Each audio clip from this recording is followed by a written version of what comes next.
Bonjour les amis, Lambert Lakis. Je voudrais vous parler du don, hein, le lien entre le don et l'amour. C'est un message que j'ai partagé ce dimanche. Je l'ai prêché dimanche en anglais, mais avec une traduction simultanée en espagnol. Et j'avais jugé utile de le partager aussi avec vous, mes frères et sœurs qui me suivent hein, dans le monde francophone. Alors, donner par amour, voilà le titre du message. Là-dedans, nous sommes toujours dans notre série Lumière sur la dîme. Je vais vraiment insister sur le don aujourd'hui parce que malgré les 3 enseignements que j'ai déjà fait sur la dîme, les gens continuent à me poser la question de savoir comment donner. Mais c'est bien simple. Aujourd'hui, je vais non seulement parler de comment donner de l'argent, mais on va aussi voir comment donner de notre temps, comment aussi mettre nos dons et talent au service de notre Dieu. Voilà, donc sans plus tarder, avant de commencer, vous savez ce qu'il faut faire. Vous appuyez sur le pouce levé pour encourager la chaîne et aussi partager ce message afin que d'autres personnes soient bénies, soient édifiées. Parce que je reçois beaucoup de messages, inbox, parfois des commentaires que vous déposez. Il y a des gens qui m'écrivent sur mon WhatsApp. Pour me dire qu'ils sont bénis, qu'ils sont très touchés par ces messages qui transforment leur vie. Gloire à Dieu, c'est ce que nous cherchons, parce que nous voulons que les âmes soient sauvées et aussi transformées. Donc, lorsque vous êtes bénis par ces messages, je vous en prie, partagez-les à d'autres personnes afin qu'elles aussi reçoivent la bénédiction. Parce que les gens ont soif de Dieu, les gens cherchent la parole de Dieu. Alors, je vous encourage, les amis, à le faire. Et pour ceux qui peuvent le suivre sur YouTube, en Afrique, vous qui n'avez pas parfois des problèmes de data, allez-y sur YouTube aussi, suivez, mettez le pouce, encouragez, parce que plus vous encouragez, plus YouTube peut partager aussi à d'autres personnes. C'est comme ça que le message de Dieu, la bonne nouvelle va se répandre. Alors les amis, je compte sur vous. Merci encore de votre collaboration. Donner par amour, voilà le titre de mon message d'aujourd'hui. Le verset clé, c'est Jean 3,16 qui dit ceci. Tout le monde le connaît, mais je vais quand même le lire. Car Dieu a tant aimé le monde qu'il a donné son Fils unique, afin que quiconque croit en lui ne périsse point, mais qu'il ait la vie éternelle. Voilà, c'est un verset qu'on utilise beaucoup lorsqu'on fait l'évangélisation, lorsqu'on discute de la parole de Dieu, on veut emmener les âmes à Christ, on utilise ce verset. Je dirais même que c'est le verset le verset clé de la Bible. C'est le plus connu de la parole de Dieu. Jean 3,16. Il résume en quelque sorte l'amour de Dieu pour nous, ce que Dieu a fait pour nous. Alors, quand on regarde ce message, on réalise comment Dieu a manifesté son amour à notre égard en nous donnant ce qu'il avait de plus précieux, son Fils unique, Jésus de Nazareth. Donc, la grande manifestation de l'amour, c'est le don. Lorsqu'on aime, on donne. Donner est une réponse naturelle à l'amour, les amis. Et l'amour n'est pas un sentiment, comme je le dis toujours, c'est une action qui émane d'une décision. Je pense, je décide et j'agis.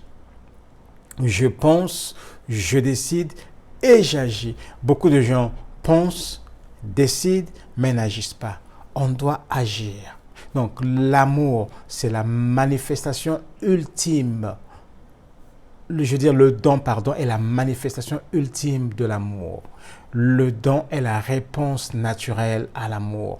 Regardez tout autour de nous, lorsqu'un homme aime une femme, par exemple, qu'est-ce qu'il fait? Il met la main dans la poche, il met le paquet, il donne. On a une expression dans une langue de chez nous au Congo qui dit apesa atalate, c'est-à-dire que lorsqu'il y a certains hommes riches, là, quand ils mettent la main dans la poche, ils donnent sans compter le montant qu'ils donnent parce qu'ils sont en amour. Et quand une femme est en amour, la réaction naturelle est de se donner à l'homme de sa vie. Donner est une réaction, est une réponse naturelle à l'amour. Là où tu donnes détermine ce que tu aimes. Quelqu'un d'autre a dit, montre-moi ce que tu aimes. Montre-moi ce que tu donnes, pardon, et je te dirai ce que tu aimes. Montre-moi là où tu donnes, et je te montrerai ce que tu aimes. C'est vrai, les amis. Mais beaucoup de gens aujourd'hui donnent pour de mauvaises raisons, que ce soit à l'église, que ce soit dans la communauté. Ils donnent parce que c'est sous pression, parce qu'on leur a tellement mis la pression, alors ils donnent. Il y a d'autres qui donnent pour se faire accepter. On le voit souvent à l'école avec les petits-enfants. Lorsqu'on grandissait, il y avait certains enfants qui avaient du mal à s'intégrer dans le groupe. Alors, ils emmenaient des choses pour donner aux amis, pour qu'on les accepte dans leur cercle. Et d'autres donnent pour se faire aimer. Et là, j'en appelle à nos sœurs, chrétiennes ou pas chrétiennes. Beaucoup sont dans des relations abusives aujourd'hui parce qu'elles veulent l'amour, elles veulent se sentir aimées. Alors les hommes les prennent, abusent d'elles et derrière leur dos, ils parlent d'elles en mal à leurs copains parfois. Tu n'as pas besoin de ça, ma soeur. Dieu t'aime. Comprends l'amour de Dieu. Réalise que Dieu t'aime. Accepte l'amour de Dieu. Ensuite, tu vas voir que tu n'auras plus besoin de ces farceurs, de ces bandits qui perdent ton temps, qui te volent ton temps. Tu n'as pas besoin d'eux. Tu as été créé à l'image de Dieu. Tu es précieux. Je dirais que la réciproque est vraie aussi. Il y a certains hommes aussi qui donnent pour se faire aimer par une femme, par exemple. Tu n'as pas besoin de ça, mon frère. Dieu t'aime. Christ a payé le prix à la croix pour toi. Il a versé son sang pour toi. Il y a d'autres qui donnent pour se faire voir, pour se faire apprécier. Ils sont orgueilleux. Ils sont remplis d'eux-mêmes. Ils se font louanger lorsqu'ils donnent. Alors voilà quelques mauvaises raisons pour ne pas donner. Mais je vais vous dire, j'ai une bonne nouvelle pour vous. L'amour de notre Dieu est sincère. Il n'y a pas d'hypocrisie. Il nous aime tel que nous sommes. Son amour est inconditionnel, les amis. Il ne change pas. Tu n'as rien à faire pour mériter son amour. On a une sœur dans mon conseil d'administration qui avait donné sa démission une fois parce que le diable lui mettait dans la tête qu'elle avait fait un avortement lorsqu'elle était jeune. Mais elle s'était repentie et c'est une enfant de Dieu. Mais cette pensée ne quittait pas sa tête. Et le diable lui disait que voilà, Dieu ne t'aime pas à cause du crime que tu avais commis. Alors elle se sentait indigne d'être dans le ministère. On lui a dit, ma sœur, c'est un mensonge du diable. Refusez ce mensonge, les amis. L'amour de Dieu est disponible à tous. Païens, chrétiens, Dieu nous aime tous. Dieu aime le pécheur, mais Dieu n'aime pas le péché. Dieu aime l'homosexuel, mais il n'aime pas l'homosexualité. Dieu aime le criminel, mais il n'aime pas le crime. Alors si tu te sens condamné, tu te sens indigne de venir devant ton Dieu, c'est un mensonge parce que Christ a payé pour toi à la croix. Regardez l'exemple d'Israël. Malgré leurs péchés, Dieu allait toujours à leur recherche. Dieu les appelait toujours à la repentance. Revenez Israël, revenez vers votre Dieu. Dieu t'aime, mon ami. Que ces choses ne t'arrêtent pas. Viens à Jésus, tel que tu es.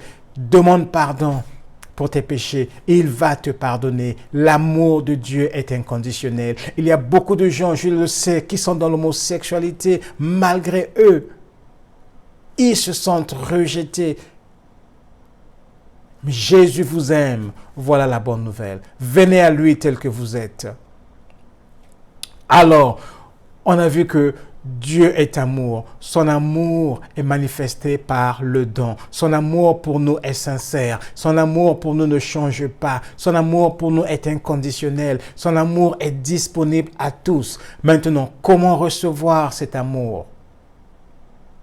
On le reçoit par la foi. La Bible dit dans Hébreux 11:6 que or sans la foi, il est impossible de lui être agréable, c'est-à-dire d'être agréable à Dieu. Car il faut que celui qui s'approche de Dieu croit que Dieu existe et qu'il est le rémunérateur de ceux qui le cherchent.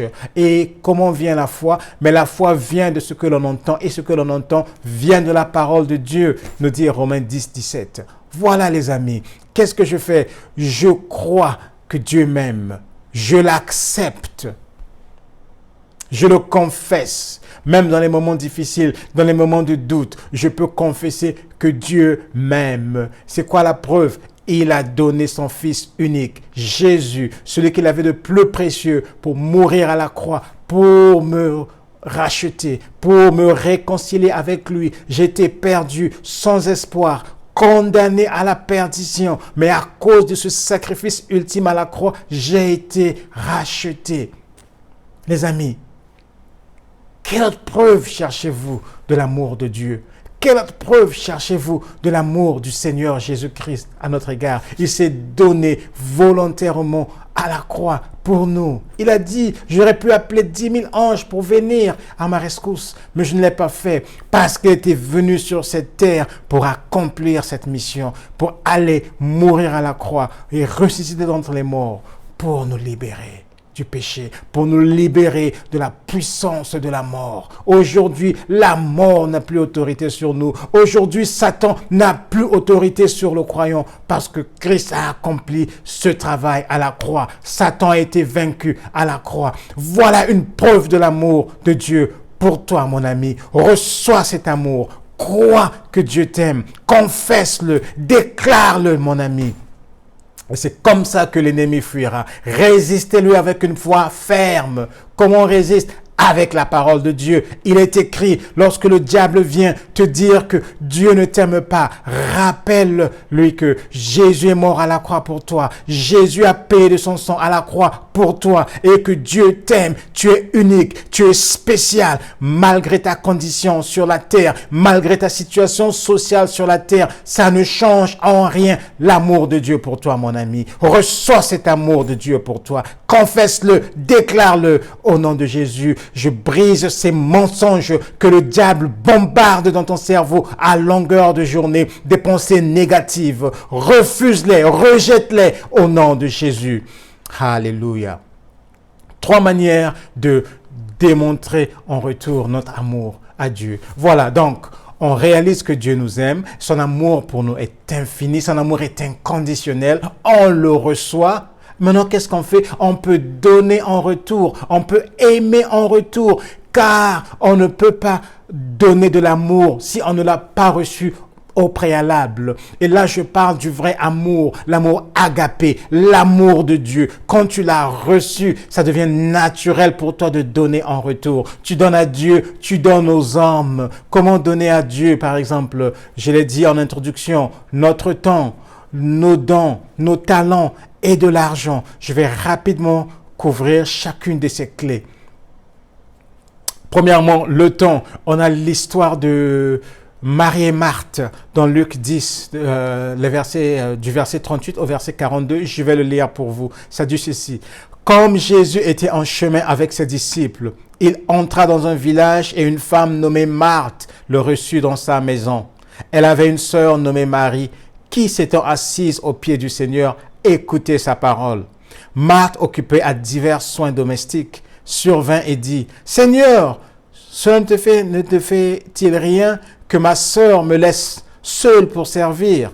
Dis-lui donc de m'aider. » Le Seigneur lui répondit, « Marthe, Marthe, tu t'inquiètes, tu t'agites pour beaucoup de choses. Une seule chose est nécessaire. Marie a choisi la bonne part, qui ne lui sera pas ôtée. » On voit ici 2 sœurs qui ont reçu le Seigneur dans leur maison. Et la sœur Marie était Marthe, était en train de préparer le repas pour le Seigneur. Et pendant ce temps, Marthe était assise et elle était engagée dans une conversation avec le Seigneur. Elle écoutait le Seigneur lui parler. C'était un moment de communion avec son Dieu. Elle l'écoutait. Certainement qu'elle posait des questions aussi. Vous voyez, une communion avec Dieu. On doit passer du temps avec notre Dieu tous les jours. Un temps de communion, un temps d'intimité. Comment le faire? Par la prière et la méditation de la parole de Dieu. Prenez le temps d'étudier la parole de Dieu, de la lire. C'est à ce moment-là que Dieu nous parle, car c'est sa parole révélée. Dieu nous parle dans sa parole. Et dans des situations précises dans notre vie, la parole qu'on aura lue, la parole qu'on aura apprise va remonter. Le Saint-Esprit va nous le ramener. Et à ce moment-là, nous allons nous appuyer dessus pour faire face à la situation que nous traversons par exemple. Je peux vous le témoigner, ça m'arrive constamment, tout le temps. Dieu me parle par sa parole.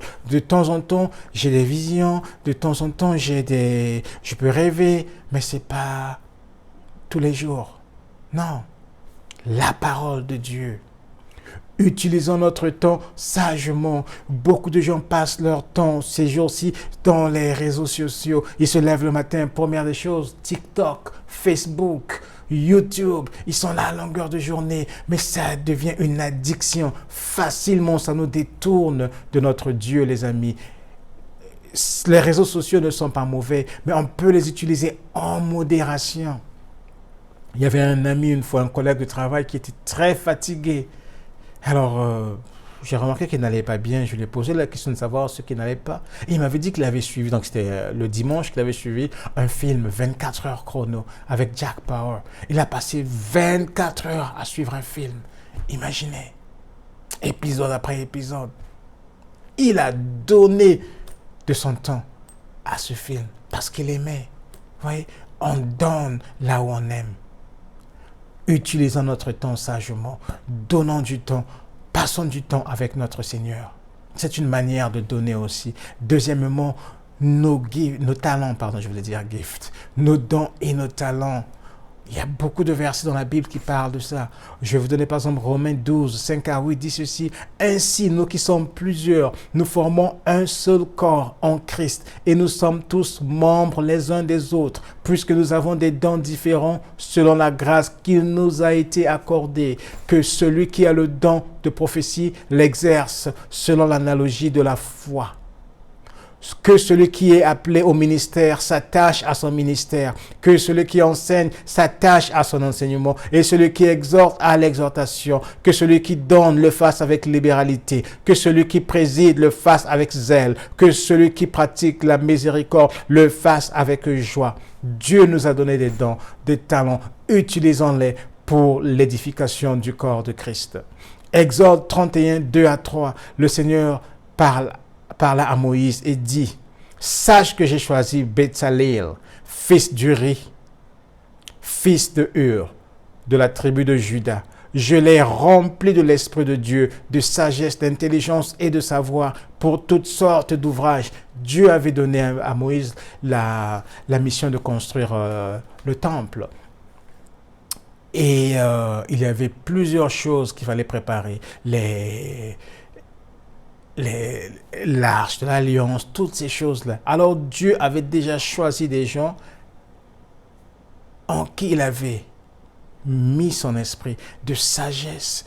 Il leur avait donné toutes sortes de dons spirituels pour pouvoir accomplir la mission qu'il leur avait confiée. Qu'il leur confiera, pardon. La même chose s'applique à toi, mon ami. Tu n'es pas ici par hasard. Dieu a mis en toi des dons spirituels. Dieu a mis en toi des talents. Et il s'attend à ce que tu les utilises pour ta gloire. Pour sa gloire, pardon. Il y a des gens qui me demandent, mes frères, comment connaître mon appel? L'un des indices, mais ce sont les dons qu'il a mis en toi. Très jeune chrétien, lorsque j'avais ce don d'exhorter, quand je parlais, tout de suite mes leaders voyaient en moi l'enseignement, l'exhortation, la pastorale. Ils me disaient, on le voit. Commence à utiliser ce que Dieu a mis en toi. Les choses, les portes vont s'ouvrir naturellement. Et finalement, qu'est-ce qu'on fait? Donc, on utilise notre don, nos talents, pour édifier le corps de Christ, pour servir les autres, pour servir Dieu à travers les autres. Souvenez-vous de Matthieu 25, lorsque Jésus a dit, à partir du verset 35, si je ne me trompe pas, j'avais faim, vous m'avez donné à manger. J'étais en prison, vous m'avez rendu visite. J'étais nu, vous m'avez vêtu. J'étais malade, vous m'avez apporté des soins. Et les gens disent, mais quand avons-nous fait cela? Jésus dit, à chaque fois que vous l'avez fait à l'un de ces plus petits, c'est à moi que vous l'avez fait. Parce que Dieu habite en nous. Comment pourrais-tu dire Dieu, je t'aime quand tu haïs ton prochain qui a été créé à l'image de Dieu? Si c'est un chrétien, un croyant, l'Esprit de Dieu habite en lui. Mais comment tu peux le haïr alors que tu dis que tu aimes Dieu? On sert Dieu par nos frères, par nos sœurs. On s'implique dans l'Église, dans la communauté, dans notre société. On s'implique, on sert Dieu. Même quand je suis au travail, je suis médecin, je suis professeur, je le fais pour la gloire de Dieu. Je donne l'excellence. Je suis approchable. Et les gens voient la lumière de Christ en vous. Les gens sont touchés. Alors, ce n'est pas seulement dans la pastorale qu'on est à temps plein. Je dis que tous les chrétiens sont à temps plein pour le Seigneur parce que nous sommes la lumière de ce monde. Tu travailles 8 heures à l'hôpital, mais sois une lumière à l'hôpital. Prie avec les malades. Tu es enseignant, tu es, je ne sais pas, infirmier, gardien quelque part. Tu es à temps plein pour le Seigneur. Utilise ce temps précieusement, donne l'excellence pour ton Dieu. Et finalement, c'est l'argent. On dit que l'amour de l'argent est la racine de tous les maux.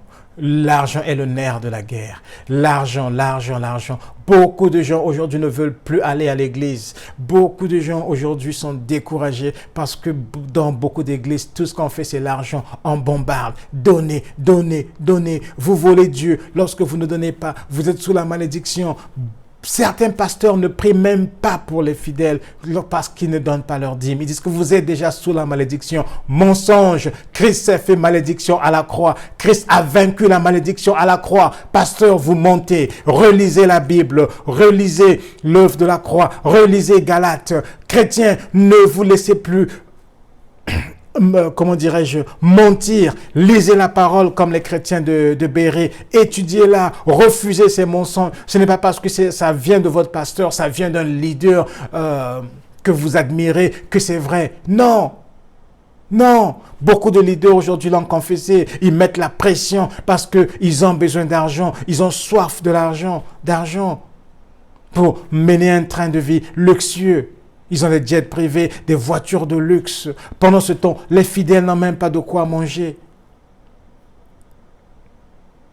Je vois à l'église du Congo en Afrique, par exemple, des mamans, par exemple, qui doivent vendre au marché pour subvenir à leurs besoins et des recettes journalières, là, elles doivent retirer quelque chose, le profit, pour acheter la nourriture pour leurs enfants. Parfois, elles n'ont rien. Mais lorsqu'elles vont à l'église pour chercher une consolation, le pasteur bombarde, donnez au Seigneur, même si tu n'as que $1, même si tu n'as que 500 francs, donne, le Seigneur va multiplier. Mais toi, tu avais ces 500 francs-là que tu voulais peut-être donner, acheter quelque chose, donner aux enfants pour que les enfants mangent.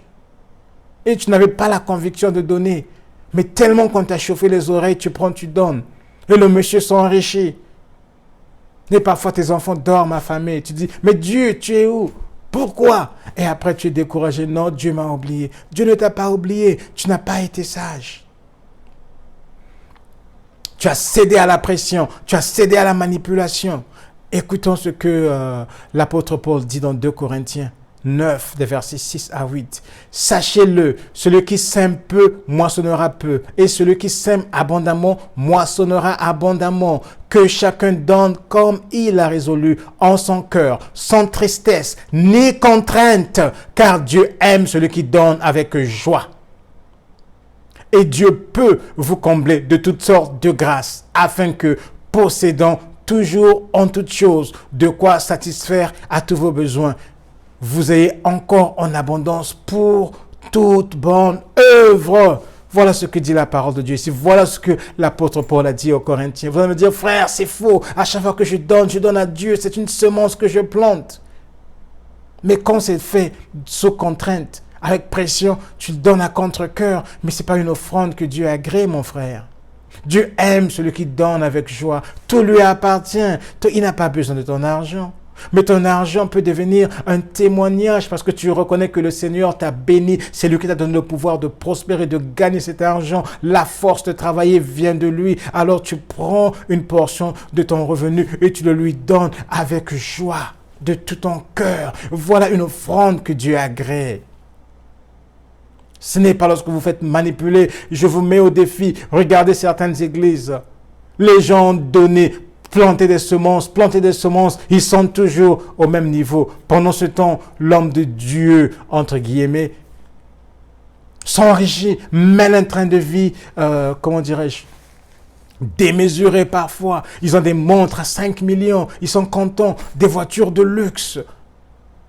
Pendant que les croyants dans l'église n'ont même pas de quoi manger. Il y a des gens qui n'ont même pas 1000 francs pour manger. Il y a d'autres familles, pas de preuve, j'aurais entendu parfois, ils sont tellement démunis qu'ils n'ont pas de quoi. Ils ne peuvent pas manger, ne fût-ce qu'un repas par jour. Il y a d'autres qui mangent une fois tous les 2 jours. Il y a d'autres qui font des jours sans manger. Mais quand ils vont à l'église, ce qu'ils entendent, donner, Dieu va multiplier. Frère, à ces pasteurs, moi je leur dis, pourquoi ne pas prendre les milliards que vous avez là, les centaines de millions que vous avez amassés et commencer à créer des structures qui vont embaucher ces mamans pour qu'elles travaillent et qu'elles aient de quoi subvenir à leurs besoins. Nous avons essayé d'aider des mamans, des jeunes mères vulnérables, des mères vulnérables parfois, en leur accordant des micro-prêts. Par exemple, 100 000 francs pour commencer une petite activité. Moi, qu'est-ce qu'on a remarqué? Que ça ne durait pas. C'était pas durable parce que elles se nourrissaient du bénéfice. Elles devaient payer leur loyer, envoyer les enfants à l'école. Et au finish, lorsque un enfant tombait malade, mais tous les bénéfices accumulés parfois partaient. Et on recommençait. On doit donner au Seigneur. Il n'y a pas de limite de montant à donner. Donnons de notre cœur. Donner est une réponse naturelle à l'amour. Quand je comprends pourquoi je donne, parce que Dieu m'aime, parce que Dieu a manifesté son amour à mon égard en me donnant ce qu'il avait de plus précieux, le Seigneur Jésus qui est mort à la croix pour me racheter. J'ai été réconcilié avec Dieu. Le Seigneur Dieu me donne l'habilité de travailler. Le Seigneur m'a béni avec un emploi. Alors ça devient naturel pour moi de donner librement, sans pression. Tu veux donner 10%? Vas-y. Tu veux donner plus? Vas-y. Tu as moins? Donne ce que tu as selon tes moyens. Dieu va t'honorer, mais fais-le avec joie, avec foi, et le Seigneur va honorer. Voilà le message que j'avais pour vous, les amis, aujourd'hui. On donne sans pression. Donner est la manifestation de l'amour. Lorsque je donne avec joie, je comprends pourquoi je donne. Cette offrande, ce don est comme une adoration à Dieu. Donner est une réponse naturelle à l'amour de Dieu qui est inconditionnel. Je dois utiliser mes talents, je dois utiliser les dons spirituels qu'il m'a donnés pour édifier le corps de Christ, pour aider dans ma communauté. Je dois donner de mon temps au service de l'Église, au service de mes frères. Je dois aussi donner, passer du temps avec mon Dieu, un temps de qualité. Voilà les amis, le message que j'avais pour vous. Priez, si vous l'avez reçu, priez là-dessus, méditez et laissez le Seigneur vous parler. Mais de grâce, ne soyez plus repoussés dans les églises à cause de la pression qu'on vous met sur donner. Donnez librement, donnez ce que vous pouvez. Et Dieu va vous honorer. Refusez tous les mensonges, refusez toute la pression qu'on peut mettre sur vous. C'est du mensonge. Et aussi on dit, on reconnaîtra un arbre par ses fruits. Lorsque vous donnez dans votre église, vous avez aussi le droit de poser des questions sur la gestion de l'église. Comment est-ce que l'argent est utilisé? Il y a des églises qui le font et qui expliquent, voilà, nous avons reçu tant cette année, on a utilisé X montant pour les salaires du pasteur, par exemple, parce que l'ouvrier mérite son salaire, le pasteur se sacrifie, il vous bénit, il est à la disposition de l'église, mais l'église, s'il est à temps plein, l'église doit le supporter. Et ça doit venir de votre cœur. Pensez à votre pasteur, bénissez-le. Quand c'est un homme de Dieu, quand les fruits sont là dans sa vie, bénissez-le. supporter l'œuvre de Dieu. Voilà, les amis. Si tu n'as jamais donné ta vie à Jésus, tu veux devenir enfant de Dieu. C'est simple. La parole de Dieu dit que Dieu a tant aimé le monde qu'il a donné son Fils unique afin que quiconque croit en lui ne périsse pas, mais qu'il ait la vie éternelle. Nous étions tous pécheurs. Mais Dieu, Jésus-Christ est mort à la croix et nous a rachetés. Le salaire du péché, c'est la mort. Nous étions condamnés, mais Christ aujourd'hui nous a rachetés. Alors tout ce que tu as à faire, c'est de croire en Jésus, en l'œuvre accomplie à la croix, qu'il est mort et ressuscité d'entre les morts pour toi, pour te sauver. Confesse-le de ta bouche, demande pardon de tes péchés et fais appel à sa miséricorde. Dans tes propres mots, mon frère, ma sœur, et tu seras sauvé. Regardez le voleur à la croix. Il a dit au Seigneur Jésus, souviens-toi de moi quand tu reviendras dans ton royaume, dans ton règne. Et le Seigneur lui a dit, ce soir, tu seras avec moi au paradis. Il avait reconnu sa condition de pécheur. Il avait reconnu le Seigneur Jésus comme étant celui qui avait la vie éternelle, comme étant celui qui était capable de le sauver. Et il a fait appel à sa miséricorde. Instantanément, il a été sauvé. Et aujourd'hui, il est au paradis, il est au ciel avec Dieu. Nous allons le rencontrer un jour. Mon ami, l'enfer est réel. Si tu meurs aujourd'hui, où ira ton âme? Donne ta vie à Jésus, crois en lui. Tu seras sauvé. Que le Seigneur vous garde, que le Seigneur vous bénisse. À bientôt, mes amis.